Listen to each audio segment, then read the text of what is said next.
All right, media, thanks for joining. Tonight you'll hear from head coach Derek Fisher, Seimone Augustus, Sydney Wiese, and Tierra Ruffin-Pratt. We'll go right into questions. We'll start with Pavy with HNB Media.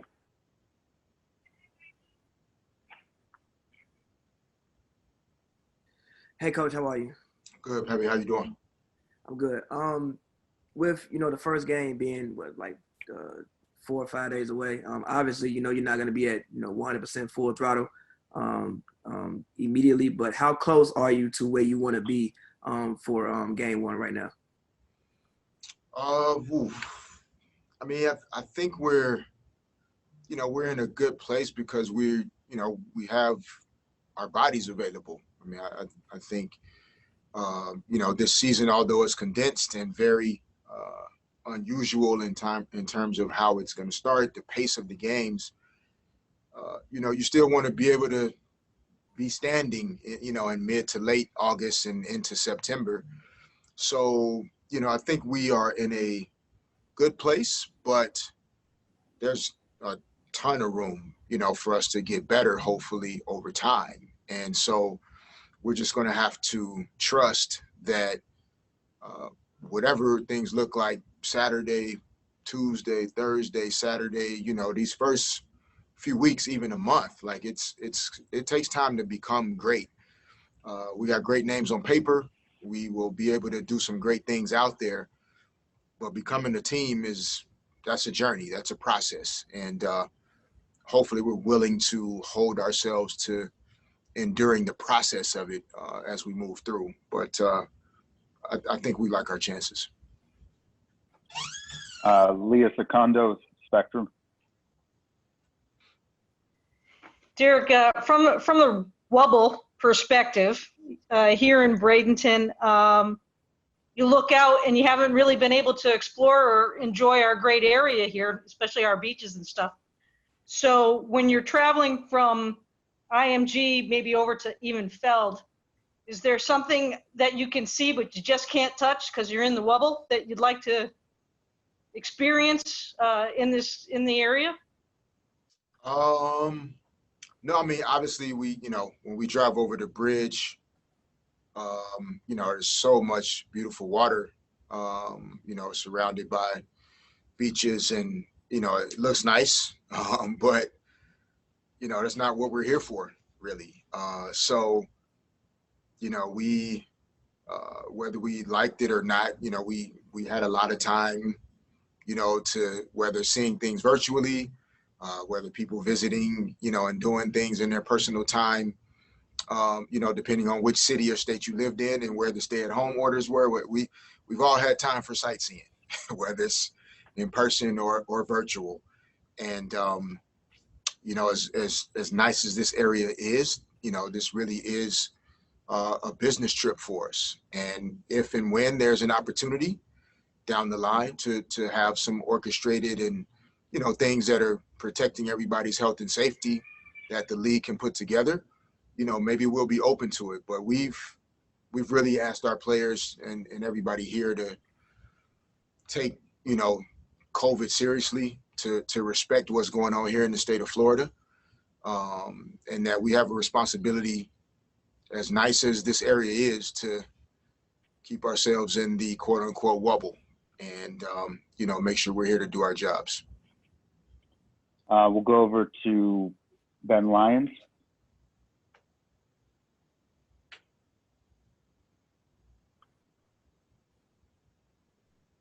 Ben, are you there? Hey, will you? This is Raymond. Oh, okay. Go ahead. Sorry. Go ahead. No problem. Hey, Coach, how's it going? Good, Raymond. How are you? I'm fine. Just quick question.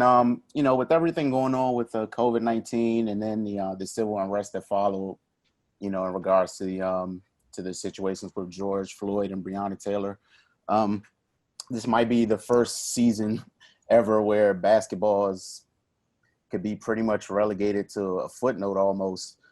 Just wanted to ask, how has it been like trying to get focused? Have you found it a little harder to focus, or has everything going on made you laser in even more to get ready for the season? Yeah, I think it's been back and forth, and up and down for everyone. As you stated, 2020 will be a year that we'll never ever forget. It'll change our lives forever. As far as I'm concerned, it started with the loss of Kobe and Gianna and the other members of that helicopter January 26th. So that's how 2020 started. And, it's just been nonstop. Yeah, I think the essence of basketball in terms of it being more of a priority maybe than other things that we typically, like to call priorities, I guess. I think it'll be in its rightful place, like whether COVID or not, civil unrest or not. Basketball should never trump humanity. Basketball should never be more of a priority than confronting racism. Basketball should never be more important than gender equality. I could go on and on. So I don't think basketball's place necessarily has changed. I think it still can live where it always has lived, as an opportunity for people of any color, regardless of race, regardless of gender, find something that they can pour themselves into that helps them to become a better version of who they are, right? The things that you have to persevere through and work through as an athlete, as a coach, etc. It teaches you a lot about life. And I think, we all find ourselves on the same team now in terms of fighting systemic racism and trying to figure out how to beat this virus. And, sports can be used as a way to still communicate the message that we're all in this together. This is what our jobs are. Some people work at the grocery store. Some people work at hospitals. Some people work for FedEx. We work for the LA Sparks. And this is how many of these ladies pay their bills. And so it's important, but we're going to respect the fact that we should not see ourselves as more important than others. We just have to make sure that we're doing the right things and making sure we're saying the right things so everybody understands that in our actions and the way we carry ourselves. Time for two more for Coach. We'll go to Miriam Swanson, LA Daily News. Hey, Derek, nice to see you. Nice to see you, Ramiro. Hey. So I just wanted to follow up on that and just, you've had such a career, and I wonder if there's a time that you've been thinking of that maybe comes to mind where basketball sort of did something good for humanity in that way that you can share with us. Yeah, there's no year like this one. That's a really good question. I'm not sure if what comes to mind maybe is 9/11, and not really necessarily basketball specific, but just kind of sports in general. I remember after 9/11, the first, I don't know if it was a regular season game. I think it was our first regular season game at home in the Staples Center. And Vanessa Williams sang the national anthem. And I don't ever remember being more moved by what that meant at that time for our country. And so sometimes when sports, although it could be a byline, at different times, depending on what's going on in the world, it does symbolize for brief moments, this idea that we just might be okay after all of this is said and done, right? And sometimes you need that, even in the midst of the worst possible things and experiences. You just need somebody to tell you it's going to be okay. You need somebody to show you that it's going to be okay. And sometimes that's all athletes are. Like, we're athletes and players and coaches are not more important than other people, but just vessels and symbols sometimes of, even though it really sucks right now, what's going on in this country, I can turn on and watch some people still, choosing to try and go to work and try and work through this the same way I am. And sometimes that's okay. So You know, this won't be the last time that we have to kind of figure it out, and but we have to do it together. So I'm not sure if I answered, you know, the question in a very strong way in terms of a specific time, but I guess fortunately there's never been a time like this one to look back on and compare to. Last question for Coach John W. Davis, the Insider. Hey, Coach, how's it going? I'm good, John. How you doing? Doing well. Thank you so much. Wanted to ask two questions. One, I wanted to ask, try to get an update from you about scrimmaging. Did you have a chance to talk to any other teams and lockdown scrimmages? Will you be scrimmaging this week at any point? That would be my first question. Okay. Yeah. We got some scrimmaging in today with our group though. We did not scrimmage against any opponent or other team. I think scheduling wise, it just didn't work out. Everybody's off days or kind of how they're gearing their teams up were different. And so some of the teams we reached out to, they didn't practice today. But yeah, we got up and down today at a pretty good rate and, you know, got some things accomplished. The players were really excited to get, you know, up and down the court and compete and get after it. And, you know, we have a ways to go, but they enjoyed it. And, you know, we'll, you know, take the next couple of days and see what we can do to continue to prepare ourselves for Saturday, but still be smart as we play 4 games in 7 days once this thing starts. And then as you scrimmaged, can you tell us, you know, who did you start on your starting team? And then how are you processing, like, who you should start when you have so many people who won't be starting, who have started before in the league, like maybe Sydney or Seimone or Brittany Sykes? I mean, you have even Rashonda Gray. You have other people who have started. So who are you thinking about starting, and then how are you processing choosing that lineup? Yeah, I mean, today we kind of, and typically, you know, in my experience, like you really try and see many people blended together throughout the course of training camp without necessarily saying this is the starting group, this is the group that is going to be coming off the bench, because you know, you need to allow some room for players to show you what they can do and how they will fit together as a group. There could be a player that is not necessarily, quote unquote, a starter based on her career stats, her numbers, her averages. But when she's out there with these players, she looks really, really good. And so we didn't have like a starter bench group in terms of scrimmaging each other. It was a blend of 5 and 5, some starters and some, I guess, not starters.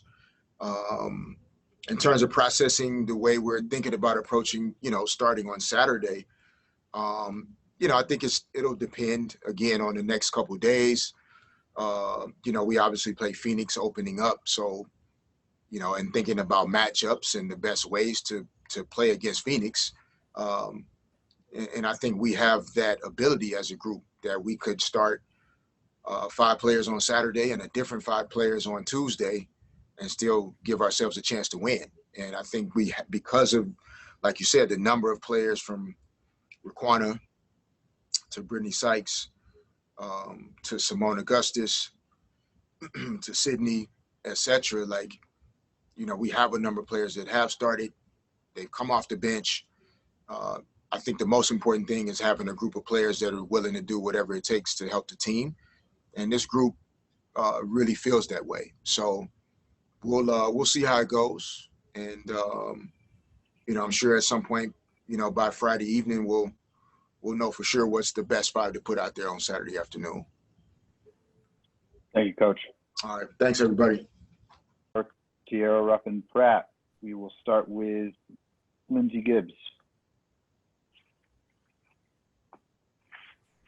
Yeah, hey Tierra, I just wanted to ask about how the Social Justice Council was going. I've heard that you guys have had a couple of meetings already in the bubble, and also going into this weekend, just in particular, what does it mean to you to have Breonna Taylor's name on the back of the jerseys? The Social Justice Council is going great. We're trying to come up with some different ideas as to how we can still be a part of what's going on outside of the bubble while we're in here, using our platform as best we can, using our games, our media, the league as best we can to bring awareness to what's going on in the country and in the world right now. It's a big deal to be able to wear Breonna Taylor's name on the back because we're still trying to get justice for her. So it's another way just to use our platform and that to be seen. With 13 of our games being televised, people will see that, and hopefully we'll continue to try to bring justice to her and her family. Leah Secondo, Spectrum Sportsnet. Tierra, to follow up on that, is there a platform that is, that you were bringing to the council that you wanted to get involved with a little bit more at this point, or are you still all trying to kind of collaborate on that topic? We've all used our platforms in our own personal way around the league. So we're just trying to collectively come together and unite as one group, one league, and use our voices that way, because being together and having a collective effort is better than being individuals. So we're just trying to use our platform as one unit and try to grow from there. Because we've done a lot, and I think as much as we can individually. So together we're going to try to do a little bit more. Time for one more tonight. We'll go to Miriam Swanson, LA Daily News. Hey, Tierra. I wanted to ask about Leja and sort of her role on the Social Justice Council, and sort of what she's meant to that group and to you guys as sort of a voice for everything that's going on.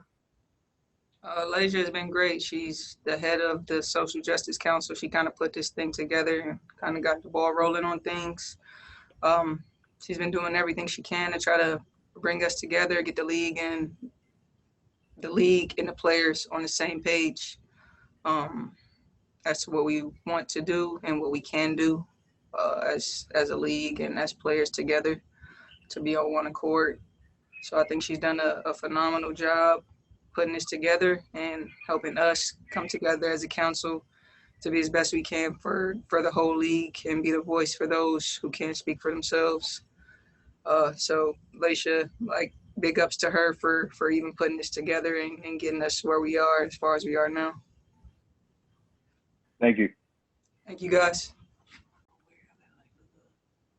All right, we'll start with John W. Davis with Winsider. Hey, Money Moan, Funny Moan, how you doing? I'm good. How you doing? Doing well, doing well. Nice to hear you laughing a little bit. So I want to get your perspective. How do you think the scrimmage went today, and how did that feel to really go hard for a little bit against each other? Oh, that felt good. We've been talking about it. We've been waiting for it, and it finally happened today. We did 5 segments, I believe, of breakdown, and so it was the first few segments, the first 2 segments. It was, it was kind of rough. We're getting to know each other, learn how each other plays, communicating, figuring defensive schemes out, offensive schemes out. It was pretty tough. But the last 3 was actually very intense. It was what we expected when we started, scrimmaging or whatever. So it was great to see the young players kind of come around, the vets, taking care of them, making sure everything was going well. And then win-wise, a lot of us have been waiting. I haven't played since October, November of last year with USA Basketball. So it was good to kind of get that burn right up in here. So everybody was kind of surprised with the fact that their cardio was a little bit better than what we probably expected. Pavy with H&B Media. Hey, Seimone, how are you? I'm great. How are you? I'm good. So judging off that scrimmage, obviously you guys are going to be in mid-season form, already. But with the first game on Saturday, I guess how close to where you guys need to be do you think you are right now? We're pretty close. If I had to judge, like probably about 75%. You know, we just put in a few plays. Obviously, we're not the whole playbook isn't in and everything, but I think we're close to being where we want to be as far as being comfortable with one another, being able to execute the game plan, and play off of each other when the time comes. Obviously, we still got a few kinks here and there, and as we scout different teams and they scout us, it'll be a lot harder. But I think we're going to be fine the first few games. Leah Secondo, Spectrum Sportsnet. Seimone, in evaluating your teammates, is there anyone that in particular that with the new group here that for you that kind of surprised you or has really made you turn your head a little bit more from your experience with them in this short period of time? Tia has done a great job. Obviously, she has big shoes to fill behind Chelsea, but as far as being a floor general and controlling the pace, being confident and finding her shots and things like that, that she's been very impressive on that side, as well as defense. Like, she hasn't backed down from any challenge or any person that, she has to guard in particular. Chelsea's a very tough guard, big guard at her position, and she's been able to kind of handle her own with her as well as Raquana Williams. Probably one of the fastest players, if not the fastest player in this league, and she's been able to keep pace with her, as well as Chris Anigwe.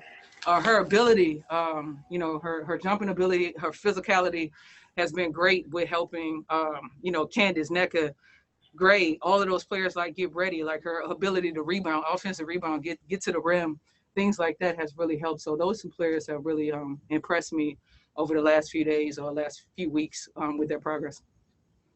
Time for two more. Miriam Swanson, LA Daily News. Hey, Simone. So Chelsea Gray was saying that can you hear me? Yeah, that she put you guys through a spelling bee the other day. What your thoughts on that were? And then and who's the best cook on the team? Who's the best cook? Well, I haven't had everybody's cooking. Only NECA's at this point because that's my roommate. And then Chelsea had the get together at her house, so that was really good. It was tacos, and the spelling bee was great. We found out who our strong spellers are and our weakest spellers were, who can really retain information and who we got to help out a little bit more. But it was fun. It was very fun. That's what we needed. That's the kind of team bonding that goes into kind of building, especially in the Wubble, when we normally would be at home and probably, getting out, going do some things out in the city. As a team, we kind of found a time and a place to be able to do some team bonding within the Wubble. Last question for Simone. Lindsay Gibbs with Power Plays. Yeah, hi, Simone. I just wanted to ask you this weekend, being dedicated to social justice in the whole season, what does it mean to you to have Breonna Taylor's name on the back of your jersey? And what do you hope people watching will take from that? It means a lot as a Black woman in America, hoping to raise Black kids, to be able to be a part of the change that we hope to see in the near future with creating justice for everyone, and particularly Black women. To be able to honor her in that way and hopefully get the results that we want out of that. But being able to use, like I said before, being able to use our platforms, making our voices heard, being loud and doing as much as we can while we're in the Wubble to make sure that we're doing our part as athletes to bring awareness to what's going on in the world and being a part of that. Thank you so much. All right, media, last up tonight is Sydney Wiese. We will go right into questions. Please use the raise hand function. We'll start with Pavy with HNB Media.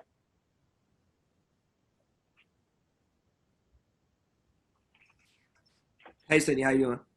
I'm good. How are you? Fine. So, obviously, you guys aren't going to be in mid-season form. But with the first game coming up on Saturday, I know you guys had a scrimmage today. I guess, how close are you guys to being where you want to be for game one?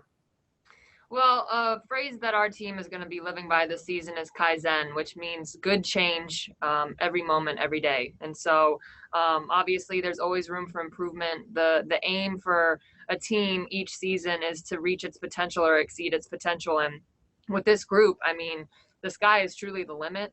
And so we're just going to take each day as it comes. We're looking forward to preparing for Saturday. And then once Saturday comes, we'll be able to get our first dose of where we're at and see for sure what we need to improve on, and then just go from there. And so it's going to be exciting to finally take the floor, but we're just going to be focused on improving and doing what we can each possession.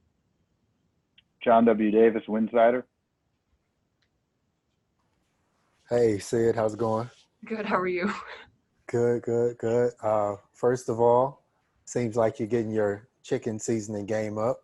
Listen, please. Yep. Yep. I'm trying my best here. Slim is the magician behind. She's everything. So I'm just learning. I'm learning as I go. I appreciate that. Let me ask you about the scrimmage. How did it feel to you? And how did you feel I assume you kind of switched back and forth on different teams and got a chance to play with different people. How did that feel? Yeah, I think, you're letting us out of the gate. And so you feel fast, and that's natural because you're super excited to finally play 5-on-5 and go at each other because we're all natural competitors. And so we definitely had to slow it down a little bit, make sure that we had that pace, that organization, spacing, different things that are staples on both ends of the floor. But I think it's going to be good film for us before we take the floor on Saturday. It's good to go 5-on-5 and get a feel. The only way to really get to know each other is to go through those experiences, learning one another on the floor, playing with one another, asking questions, going through certain experiences that you wouldn't necessarily be able to learn simply by watching film. And so it felt good to play with different people. And we've been doing that the last few weeks, mixing up the lineups. We're not just playing with a set 5 each time. And so it felt good to get different looks out there with different people. And we're just going to continue to get better as we go. Leah Secondo, calling games for Spectrum Sportsnet.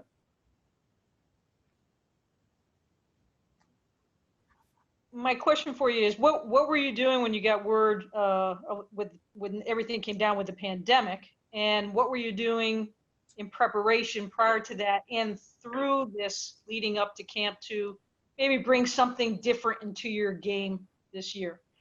I was over in Spain as everything was taking place around the world with the pandemic, and came home early. Our season got suspended, just like a lot of leagues throughout the world. And then I was at home in Phoenix for most of my time, and there weren't really any gyms open. And so it took me back to my roots, doing those at-home workouts get the job done. And so it was amazing to work my body in different ways. And I took a step back from basketball workouts to give my body a rest, because you pound on the same muscles so frequently, especially since we play year round. And so as it became more set in stone that we were going to be having a season, then I started to ramp back into basketball workouts and working on certain things, the pace of my shot, making sure that I'm staying low, that everything is consistent and aligned as best as I can. I know I sort of shoot sideways, so whatever that looks like, to do that consistently. And so then, being prepared for however I'm going to be called upon. And so I feel super confident and grateful, and for my teammates and for the coaching staff and the trust and belief that they have in me. And so now it's just a matter of going out there, keeping the game super simple and executing on both ends of the floor. Raymond Lyons, made for the W. Hey, Sydney, how's it going? Good. How are you? I'm good. Hey, so if you guys kind of coming down to the wire here with the first game on Saturday and starting to do team things like getting up and down and playing 5-on-5, have you been able to just kind of have any sense of normalcy despite being, in this abnormal situation?